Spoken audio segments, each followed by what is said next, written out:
clear of the closing doors, please. Welcome to Subway Sports Talk. My name is Peter Kennedy, and I am your host. Thank you so much, as always, for tuning into SST on Apple Podcasts app, Spotify, and on YouTube. Joining me today, a very special guest to talk about some special stuff. We have an Emmy Award winner. We have a writer on The Simpsons for over 20 years, and now the co-author of a brand new book with someone you may be very familiar with. And if you're not, I don't know what you're doing. With the great one and only Dan Patrick. We have Joel Cohen here, co-author with him. We're going to talk about that book in just a second. It's called The Occasionally Accurate Annals of Football. And Joel, thank you for joining Subway Sports Talk. Thank you for having me. And I'd like to correct the title already. Annals, not Annals. Annals. Oh, Jesus. Oh, How my dare God. you? How dare you? That's the worst type of slip you can ever have. It's not the worst. Now, there had to have been some sort of... there had to be some sort of... and that's my bad, but there had to be some sort of comedic choice with that word off the jump, right? Like, clearly this is a book to make people reminisce, laugh, and etc. So there had to be a choice there, no? Yeah, 100%. And I'll say my mind goes right to Annals as well. And when we were talking about the title, which we seem to talk about forever, I was like, guys, we go with Annals, everyone's going to think anal. It's going to happen over and over and over again. And then all the people at Publishing House are like, I want to do Almanac. I wanted to be the Occasionally Accurate Almanac, which I think would have been better. But then it was like, no, everyone knows on Annals, the Annals of Sport, the Annals of this. And it was like a fight. And then I like to say that I've been proven right, but it's one of these sort of empty victories because the book is published and it says Annals on it already. So yeah, that was my mistake right off the rip. And apologies for that, but it's okay. That's what we're here for, to talk about this great book and this great opportunity to chat with somebody who's done a lot. And now is an interesting time to talk to somebody who's a writer. And we're going to talk possibly about the strike in a little bit, which has come to an end. Yes. And that must be exciting for you. But right now, this book has been the big thing. And I just want to ask this for starters. Dan Patrick, one of the legends of the industry, an absolutely iconic guy in the world of sports. How did that relationship come to? Obviously, he's been a comedic style broadcaster when he wants to be. He's so naturally charismatic and funny. So how did you connect with Dan Patrick, and how did this book come to fruition as an idea to then an actual written product? Yeah, well, as was mentioned, and I'm sure will be mentioned again, I work on The Simpsons. I've worked there forever, and I wrote an episode that has a sportscaster character in it, and I thought, wow, Dan, who else would be better than Dan? Because I'm a huge fan and listen every morning. So we recast him into this role in The Simpsons, and he was nice enough to agree to do it. And then just in the process of working with him and recording him, he has like maybe 5 lines, 10 lines. We just started talking, he and I, and goofing around a little bit, talking about football and stuff that I thought was kind of stupid or / funny. He mentioned stuff that he thought was funny. Obviously, he knows so much more about the game than I do. And then just from that conversation, we kind of were going back and forth, and we're like, maybe this is a book. And as it turns out, maybe it is. That was like over a year and a half ago. The episode's going to actually air in December. People will get to hear Dan's beautiful voice in The Simpsons. But yeah, so we just started working together, and one thing led to another, and here's the book. And so now you've been writing on The Simpsons for over 20 years, which is something that is an incredible feat, because staying, especially this day and age, staying in a job for that long means that A, you're doing a good job, B, that the product that's going out is good. And obviously The Simpsons, the resume speaks for itself. It's the longest running show, I believe, on network television. Is that correct? I believe that's right? The longest running, yes. About 4 or 5 years ago, we passed Gunsmoke, if anyone out there is alive to remember Gunsmoke. Gunsmoke, and we became the most number of episodes. We're the longest running scripted primetime show, because if you look at shows like Saturday Night Live, for example, they're 40 years, but screw them, right? This is about me, not them. It's all about you and some of the other guys who were instrumental to this book. I mean, guys listed: Andy Richter from Conan O'Brien. You got Adam Sandler, I believe, wrote the foreword. So a bunch of great minds came together to write this book. And again, we'll talk more about that in just a minute. I do want to talk about you, because this is about you for a second here. So you're born in Calgary, Canada. And I just want to ask, we spoke a little bit before we started recording about your history of sports, fanhood, and etc. So when did the NFL become something that you care deeply about enough to partake in a book like this? Have you been a fan of the NFL your entire life? Did it kind of grow over time, or when you moved to the States? Kind of when did football become something for you that you would see yourself writing a book about? Well, I've been a sports fan forever. Kind of a crappy athlete, but maybe that makes the best sports fans. I don't know. But yeah, so obviously growing up in Canada, huge hockey fan, lived and breathed hockey. Enjoyed baseball in the heyday when I was growing up. The Expos were kind of good, the Montreal Expos and the Blue Jays. Actually, I was in Canada when they won their 2 World Series. But I was saying earlier, where I grew up in Canada, in Calgary, we used to get the games from Washington State, from Spokane or television, which was always the Seahawks games. So I became a huge Seahawks fan, and it was back in the era going way back of like Steve Largent, Jim Zorn, and the Seahawks sucked. And they had to do trick plays all the time. And when you're a kid and that's all you want is trick plays. So it was like the most captivating thing to watch, these crazy trick plays. And I just became a huge Seahawks fan. And then, as I sort of mentioned as well, now that I've gotten older and sort of, lost myself in the dark arts of fantasy football, your loyalty gets split pretty quickly when you have a running back you need 8 points from and he's playing the Seahawks. Screw the Seahawks. I want the 8 points. So that's where I'm at now.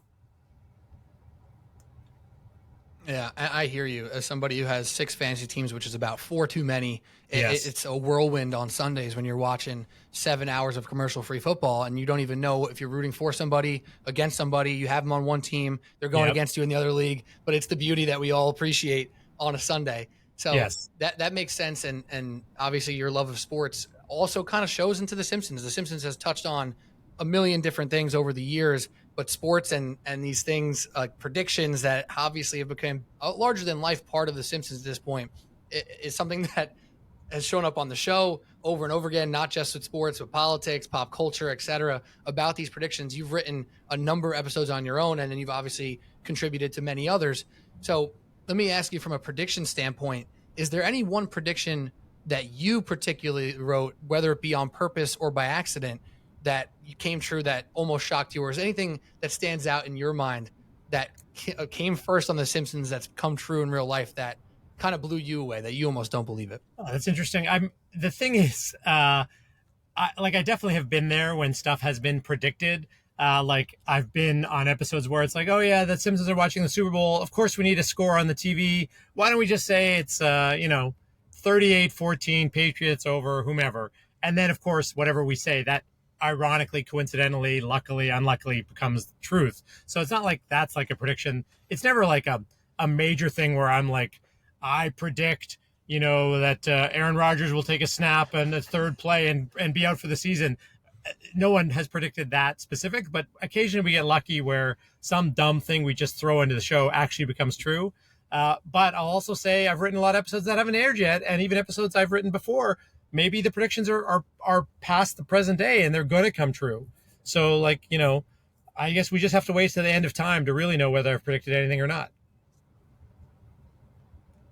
Yeah, but as more episodes come out, and luckily now you guys are being able to get back into it, which is probably exciting for you and your team. But I do want to ask about a writer's room in general, just the idea of multiple people with multiple ideas, different types of humor, different types of writing. What type of comparison can you make to a sport team to be a part of a writing team? Because obviously you wrote this book as a part of a bit of a team. You've written a book with Andy Richter. That was obviously part of a little team as well. And then all your stuff with The Simpsons and Saturday Night Live, et cetera. It's very team oriented. And even though some of the content is the least bit sports oriented, there always is that team competitive nature that takes place. So what type of comparisons can you make from a writer's room to a sports setup?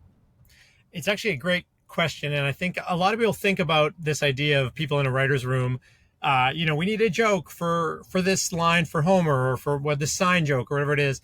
And I think people's first instinct a lot of times is to think it's very competitive.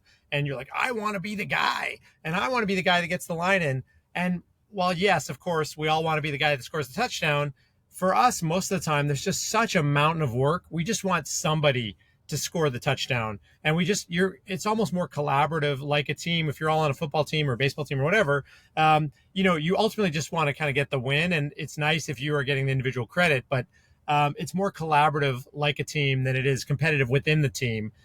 So we're all working together towards the same goal. There, you could probably stretch out an analogy to say that different people have some different skills. Like some people might be better at thinking of the story, and some people might be better at just providing the jokes. Hopefully, we all have some skills in those areas, but there's a little bit of that idea of just everyone working together to get to where we got to get to, much like a sports team. It makes a ton of sense, and even in standard workplaces, that those types of things come about. And right, there's always somebody who wants the credit, but at the end of the day, it comes down to whatever that title is on for a bad analogy, on the front of the jersey, right, on the front of the company, on the front of the television show or the product that is really going to be the winner of it all. But Totally. I want to talk to you about some stuff in the book as well. There's a portion of the book, and this is a little bit timely as well, because this team needs some help. So there's a section in the book where you guys talk about fixing the New York Jets, and that has been, there's a famous Artie Lang joke about the Jets and how they are better than a woman because they always fuck you.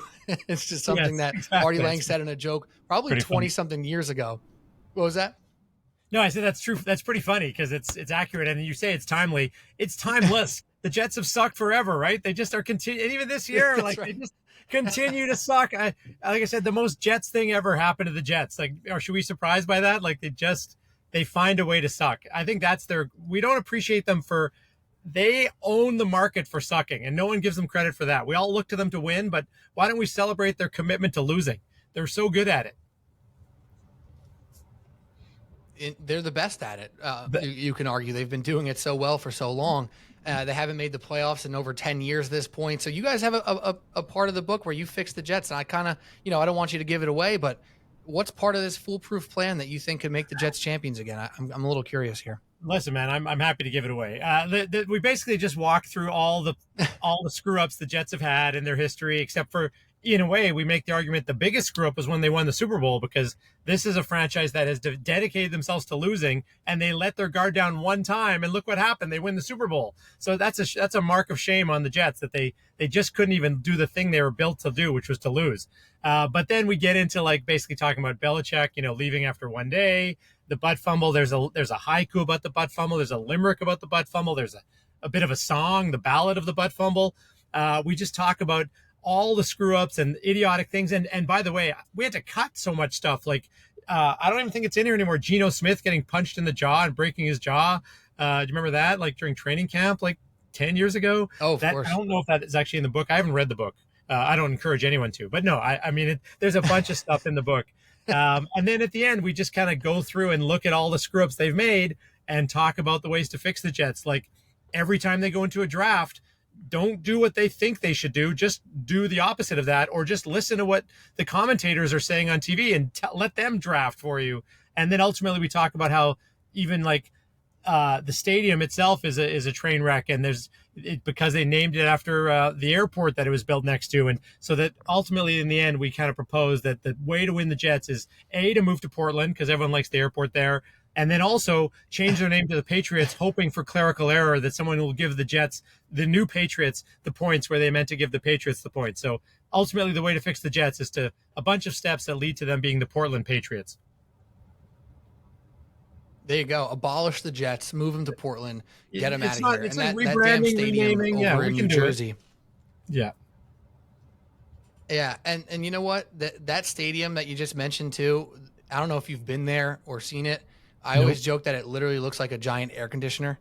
You walk into that parking lot and you're like, all right, that's a stadium, but there's nothing to it. There's nothing cool about it. You see some of these amazing stadiums. I believe you're out in California. Yep. SoFi Stadium is a spectacle. The stadium in Atlanta is a spectacle. And here we are in New York / New Jersey, I guess, supposed to be one of the best cities and states in the world. And we have an air conditioner in a parking lot next to the freaking swamps of New Jersey. It's not what you want. No, you're like you said, it's the mecca of money and people and fan interest and all these things. And even garnering all that, they just can't get it together to at least be aesthetically pleasing. Like you said, make the experience good if you can't make the product good, or the actual on-field product good. But I've got beefs against SoFi Stadium too. But it is visually beautiful, but the food sucks, parking sucks, etc. Yeah, you hear a lot of that with the LA area, that as beautiful as some of the stuff is, I've never been to SoFi, that it's just such a pain in the ass to get there, get out of there. Maybe that's true to all stadiums, but it seems like people complain about it in LA a lot. Is it true though? Is the traffic really that bad out there? I'm in my car right now. I'm leaving a game I went to in 2021. That's how it SoFi right now. It sucks so bad. No, it's brutal. It's $100 to park, I think. Honestly, the food is not great. It's not great. I mean, obviously the Rams won the Super Bowl a little while ago, and I kind of like the Chargers, but it's not a great experience. The last thing I'll say about, because this podcast I know is about ripping into SoFi, is they, like most stadiums, they have a giant TV like hoisted in the middle of the field, and you end up just watching the giant TV, and you're like, why did I spend all this time and money and eat crappy food to just watch TV with, whatever it is, 40, 50, 60,000 strangers? I could be at home with 2 strangers watching TV. At least when you're there, it's not 30 degrees and raining like it often is in December in MetLife. I would say January, but the Jets and Giants don't frequent the playoffs with home field advantage, so haven't experienced that in some time. But let's keep it New York based one more time before we move into some other stuff. There's also a whole Super Bowl highlights section. You guys talk about the David Tyree famous helmet catch and the truth behind it, because again, this is the occasionally accurate annals of football. So what's the occasionally accurate truth behind David Tyree's spectacular Super Bowl catch? Well, let me just back it up for a second. Say the whole idea of the book is to make a really fun look at the NFL and having fun with the beauty and the less beautiful parts of it. The book has a lot of actual history of the NFL and the genesis of a lot of the teams, and actually rule changes, great players, great coaches, etc. But of course, we examine great moments. One of the greatest moments ever in the NFL we all remember is David Tyree's helmet catch. And we report what we all saw, but we actually go beyond that, Dan and I, bravely, and talk about the truth behind that, which is that when David Tyree was a little boy, he had a lot of forethought and foresight, and he started feeding iron shavings to cows that he knew would eventually be turned into football leather. And then at the same time, also spent a lot of time magnetizing his helmet. So it wasn't even a matter of athleticism when he caught the ball. It was just physics that, of course, the iron shaving full football was attracted to his magnetized helmet, and it just was stuck there. His hands were almost not necessary for the catch. The ball would have been there and might still be there for all we know in the Hall of Fame today. He just kind of ran out on the field and let physics do its work. So David Tyree, if you're listening to this, and I assume you are, you shouldn't be as proud as you are of that catch. Yeah, all this time checking out Tom Brady's balls, they should have been checking out Tyree's. It's obvious at this point. They should have done something there. And there's a lot about Tom Brady's balls as well. I want to talk. I was going to say there's a lot about Tom Brady's balls. Were a big talking point for a while. Yeah, and do you have takes on Tom Brady's balls or no? They're in the book. We dive deep. We scratch the surface, beyond the surface of Tom Brady's balls. And how many people have done that? I assume like 100. But we're one. Dan and I are 2 of them. And how instrumental was it for, like, you versus Dan coming up with some of these like overarching concepts, right? Because obviously you just kind of laid it out of how you are diving into the other sides, the serious and less serious parts of football, and making light of some of the situations, and obviously paying homage to some of the more important and serious stuff. How did that work with you and Dan, of kind of like coming up with some of these concepts and then obviously writing them out? Were you and Dan in a room together? Were you on Zooms together? Were you just spitballing, going through the history books, coming up with funny ideas and interesting things to talk about? What was that process like? Yeah, it was more of the latter, where just like, he would have 100 ideas. I'd have 100 ideas. We ran out of space. Some of them just didn't prove to be that funny or that good. But, just picking examples, Dan would just say, I think it's really funny. Let's talk about penalties and how idiotic penalties have become. And let's do a whole thing on that. And then he had many funny ideas, but some that are coming to my mind, about comparing Tom Brady's diet to Kenny Stabler's diet. Kenny Stabler, famous partier for the Raiders. Tom Brady eats a fish that is also on the Tom Brady diet. And Kenny Stabler has a bacon wrapped cigarette for breakfast. Just comparing stuff like that. But, so I would pitch ideas to him, he'd throw ideas at me. And then it was just like let's flesh them out, let's cobble it together. Ultimately, of course, it was too long. We would cut some of that stuff out. We knew we wanted to talk about every team and the history. So it kind of really just kind of fleshed itself out and peppering in these little ideas throughout. Yeah, and it is funny. Football is one of those sports that you get such a range of human beings who play the sport. You get guys who, like you said, take their diet so freaking serious, and then you have DK Metcalf, who literally looks like a robot. He looks like the Terminator, and he has been on the record over and over again talking how he eats Skittles and candy, and that's the main thing that he eats in his diet. Not even just like before a game for some energy, but Monday through Saturday, my man's out here eating candy and looking like he should be on the cover of Arnold Schwarzenegger's magazine or something like that. So it is interesting and funny how you get the eclectic change of different people in football, and that just leads to an amazing range of people. Like Marshawn Lynch is one of the most unique characters in the world of sport, still out here on commercials doing TV stuff. That's just right there. That's room for riffing and making jokes, because you can't imagine that some of these incredible athletes treat their bodies the way they do. And people like you and I sitting out here with a microphone and some notepads, we could be eating the same diet as DK Metcalf, and people looking down on us for it. No, it's true. And as much as you're 100% right, then there's also guys like,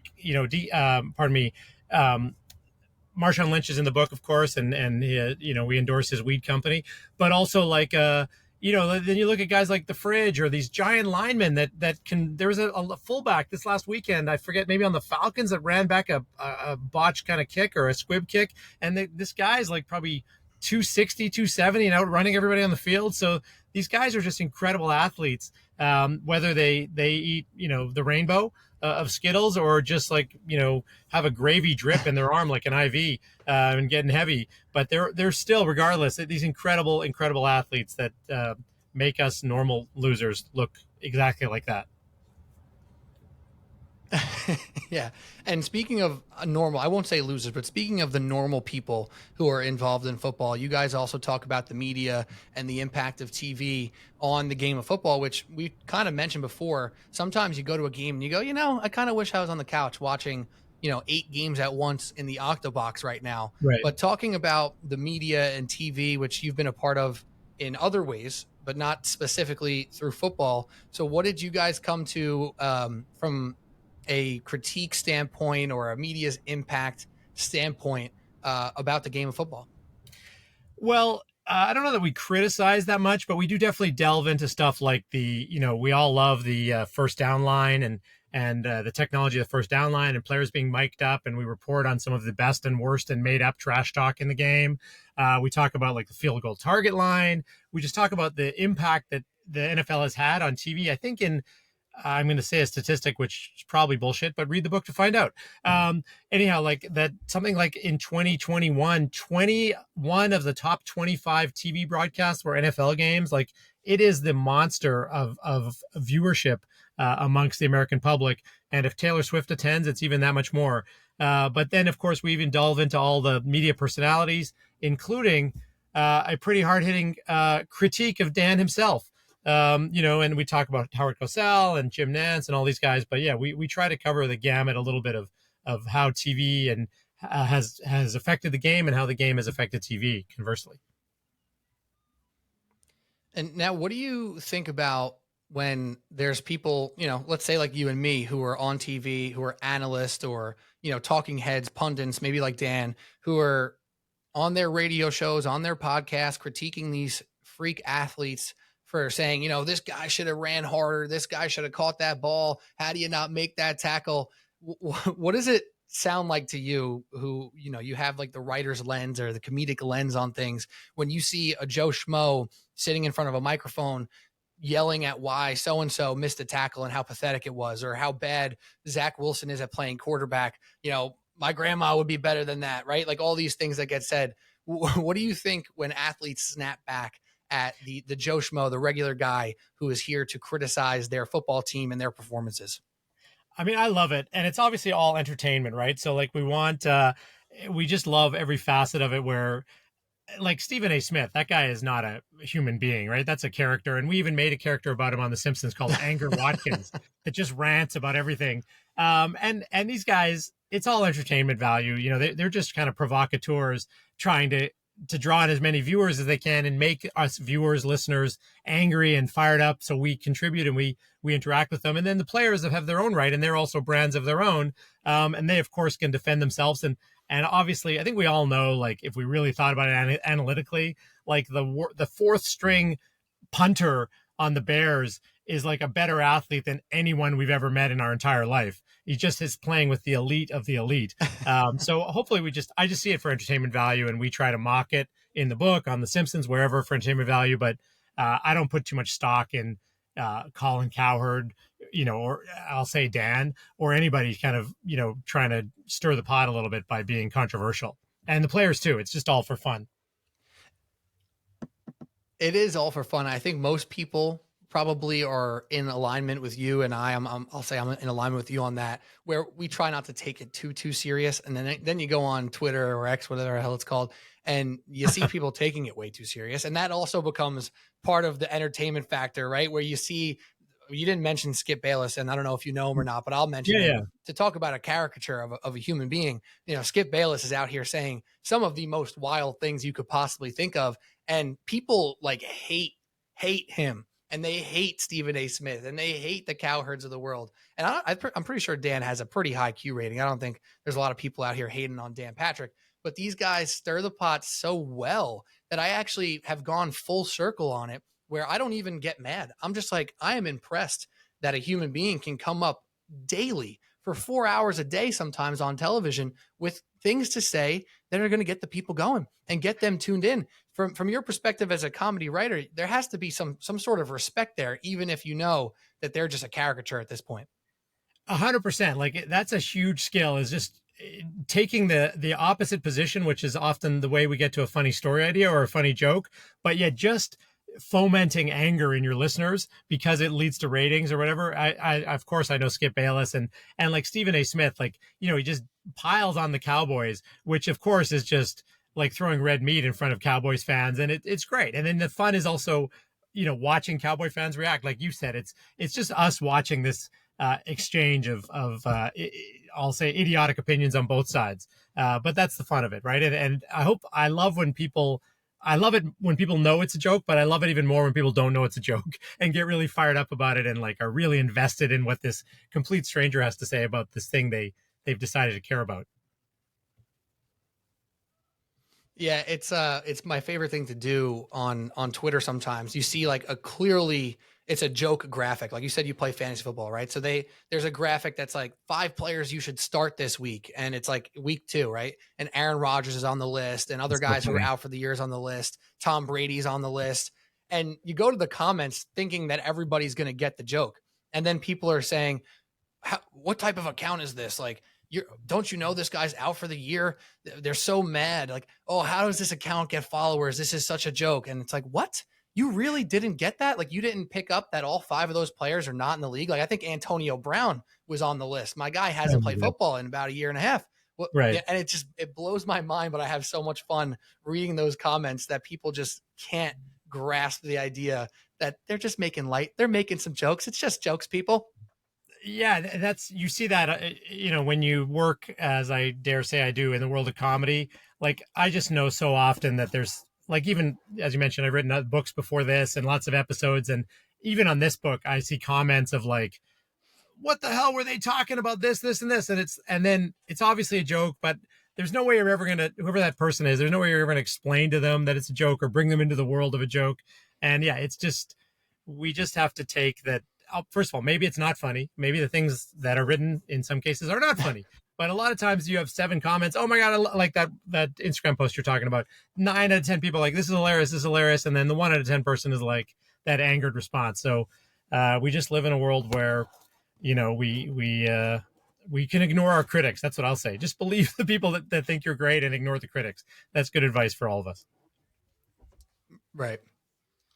So on that note, it feels to me, and obviously you'll know better than I, but it feels to me that The Simpsons have been able to kind of live above some of that stuff, which is kind of attributed to all you guys and the incredible writing that's gone into the show. But in this world where jokes get people canceled and all this crap that comedians deal with all the time with their stand up and et cetera.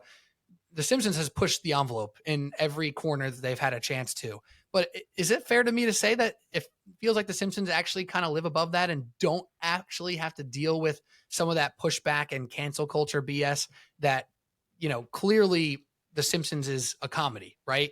And as much as there's some truth in episodes and there's truths at the heart of some jokes, do you think you guys have been able to kind of live above that? And what's it been like for you as a writer to try and deal with all that?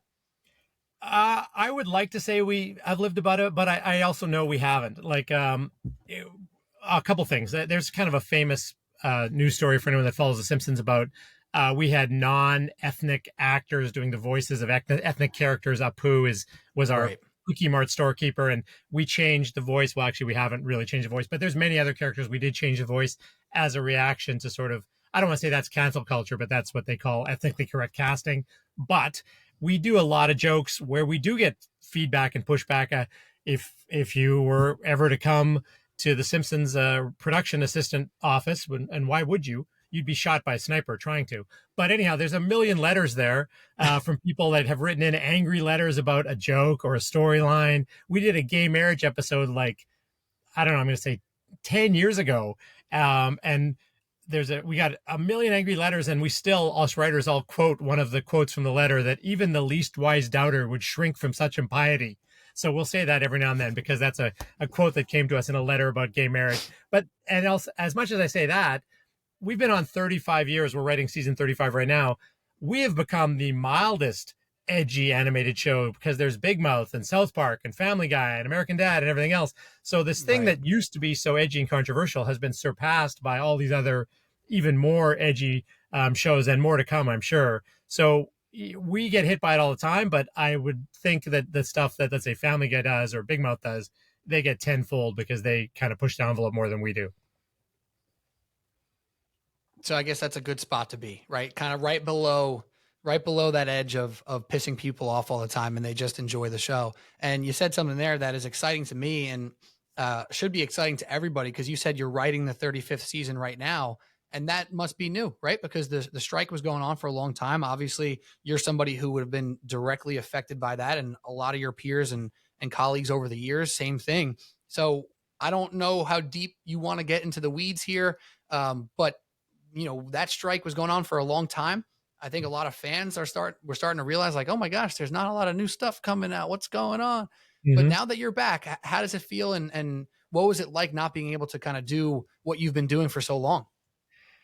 Well, yeah, the strike just ended. It was 148 days long, the writer strike. It's worth noting the actors are still on strike. They're like day 75, I'm going to say, something like that. So they're still on strike. It's all the same issues that we were just, in both cases, I think it's a blanket statement, but it was just a matter of actually trying to preserve these professions as actual viable professions. People can actually have food to eat. And I know people think of actors and writers often as like these guys are making millions and millions of dollars, but that's the cream of the crop, like in everything in society. And then most people are actors and, of course, writers, excuse me, you've never heard of, that really are probably making less than the average working person. So it was a matter of just protecting all the things that actually keep this a profession.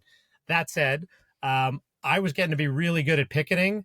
A lot of scouts for other strikes were coming by and trying to sign me for their pickets. But I was also very happy to stop it because as a writer, what I'm best at is sitting in a chair at 10 a.m. and just having people bring me snacks all day, like veal, and making me fat. And I was losing weight and I was having to exercise, which no one wants any of those things. But anyway, I'm very glad it's resolved. The next step is for the actors to be resolved, but we are actually back to work. Today is a Wednesday. On Friday, we actually are officially back to work, although I've already started doing some stuff, in advance of that, but we'll actually be together on Friday. And I don't, as far as The Simpsons goes, I don't even think viewers will probably notice as much. There won't be new episodes because we had a bunch in the bank. So it'll kind of feel like a regular season, but just know that behind the scenes, we are working like mad to try to fill in the gaps. And now something I was kind of curious about with the strike going on, I mean, no one could stop you from being at your house with your laptop writing, correct? So were people like you and your colleagues able to kind of get home and maybe even use some of this stuff as inspiration? Are we going to see a show about the strike in the next year or so? Like, was that something that, is there still productivity happening during this strike for people maybe just at their homes and not at the workplace? Or is that technically like not allowed to? Something I was kind of curious about. No, no, totally. I mean, if you're a writer and whatever has driven you to write in the first place, that doesn't stop just because you're on strike. The difference is you can't sell anything to anybody that is a struck Mm. company. Like, um, I'll just say, for example, the book has garnered a lot of interest in it becoming a TV show or something, but we couldn't make any of those deals because of the strike. But everybody I know, Mm. anyone that I know that's a writer, of course, we're writing what we call a spec movie, a speculative movie that I'm sure they'll want to sell now, or a spec TV pilot. So now, like the last strike in 2007, there's going to be this flood of material that's been written because people had nothing but time, and try to sell them as movies or as new TV shows or books. And yeah, all that creativity had to go somewhere. It didn't stop, but you couldn't actually sell something during the strike. But now, of course, the strike is actually over as of midnight last night. So people, I'm sure, are out hustling right now trying to sell the stuff they created over the last 4 months. Yeah, and I'm glad to hear it as an avid fan of TV shows and movies. Like basically everyone else in the world, it's nice to hear you guys are getting some of the stuff that you really wanted and needed, frankly, because I thought your point was really important, that this is not about the people who have already made millions and millions of dollars. Just like when, the NBA, NFL, or MLB strikes, yeah, you're not worried about Max Scherzer's $40 million a year contract, or, Right. Aaron Rodgers' contract for that matter. But the training staff, the low level assistants, who this is literally their livelihood, those are also the people who get affected by it, right? So it's not just, Shonda Rhimes, who has sold a million shows over her time, or et cetera. It's about, the assistant writers on the fourth or fifth level shows on smaller networks who are also now hopefully getting more of what they deserve. So exciting stuff. And it's a good thing to see it come to an end. And to move on from the strike point here, let's close up more so on the book again. Yeah. I know you joked before about that no one should read the book, but if you had to give your elevator pitch as to why people should read the book and why they should go for it, what is your pitch for that? Well, I'll say this. I mean, if you love the NFL, even if you hate the NFL, you know the NFL. And I think the book is just where I hope it's different than all the other football books out there, is hopefully it's very funny. And I think it is. I hope readers will as well. But it's just a funny look at the NFL. We've all seen so many serious books about, the history of the Philadelphia Eagles or whatever. And it's like, those are great. I love those books. I read those books like crazy. Dan and I, and Dan Patrick is a sort of icon who's able to see the world of sports in a fun way. We wanted to write a book that's not that book, and it's just a funny look, but does have a lot of truth to it, a lot of information. People are actually learning stuff from it. So I just say, if you care about the book, if you are a fan of the NFL, or care about the book, care about the NFL, if you have a friend, a family member, it's a great gift. It's just a funny look at something we've all seen seriously for too long. It's great stuff. And Joel, where can people find you? Where are you at? Are you getting off jokes online as well, or are you just keeping your jokes to the TV scripts? No, for the book, I started a Instagram and TikTok feed. That's the handle is Sports Wrong, Sports Wrong, WRONG. So if anyone is if you're worried that there's not enough content on TikTok or Instagram, have I got the answer for you? So anyhow, you're welcome to follow me there. Every day I just try to post one goofy thing about the world of sports, quite often about the NFL. And other than that, I'm working the squeegee at an intersection near you. And you're out of picket lines though, which is I'm back. Good and bad, because you were so good at it, but now it's over. I'm back, guzzling as much free ice cream and potato chips as I can. Watch out, Fox! Here I come. All right, last thing, guys who also contributed to this book: Andy Richter, who you have a history with. You wrote another book with him in the past. Adam Sandler wrote the foreword. What is it like to have names and comedic icons like those be a part of the project you are? Now, you're obviously not unfamiliar with being stapled with big time projects, obviously like the Simpsons and stuff like that. But to say Dan Patrick, Andy Richter, Adam Sandler, what's that been like for you to kind of put those names to a project with you? It's a score, and I'll also say yes. I mean, to even be in the same book as Adam Sandler is amazing. Andy Richter, I'm lucky enough to have worked with before, and he's so funny and so nice. So he contributed. But aside from them too, we got right. I just went to writers who have worked on Saturday Night Live, on The Simpsons, Big Bang Theory, Modern Family, NFL Network, the ESPYS, and just said, hey, I'm lazy. Want to help me out, and they were stupid enough to say yes. So the book has like these little essays popped throughout from all these really talented writers. And then, of course, the big names of Andy Richter and Adam Sandler. Will Ferrell was nice enough to give us an endorsement on the cover of the book. Tony Dungy, all of Dan's cast and crew of his world, but I also brought my world as well of what I hope are really, really funny comedy writers that wrote little essays. So the book has that fun texture of all the stuff from Dan and I, but then popped throughout as all these other people like Sandler and Richter, etc. It's a beautiful thing, and this is again the occasional accurate annals of football. NFL's greatest players, play scandals, and screw ups. And speaking of screw ups, I didn't do that twice, so we'll take that as a win. But Joel, it's been a pleasure talking to you. Do you have any last words for the podcast? Something I asked a lot of my guests. Do you have any last words? It could be anything. It could be, a fantasy football take. It could be something about your job, your writing, or just completely random thought. What do you got for us? Anything? I'd like to speak to the fans out there that believe the Jets are going to make the playoffs. And I'd like to quote from a letter that I like to reference, which say, even the least wise doubter would shrink from such impiety. And take that, fans. The Jets fans are in a dark place, man. You didn't have to go at them again. You didn't have to do it, but they're used to it at this point. It's a tough world being a Jets fan. There's a joke in the book about, that sometimes Dan and I have little intermittent conversations in the text of the book. And one of his is like, it's not fair to kick the Jets when they're down. And then the line is that the Jets kicker tried to kick them where they're down, but missed wide right.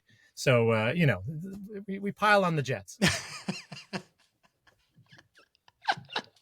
It's good. It's worth it. And you know what? The only thing worse than being a Jets fan is being a Jets, Mets, and Knicks fan, which thankfully, at least I have the Giants having some success in my lifetime. And the Knicks might be the best team in New York right now, which is a sad statement to say because they're still the Knicks. Well, when they start the New York Basketball League, you are going to take the title, man. Congratulations.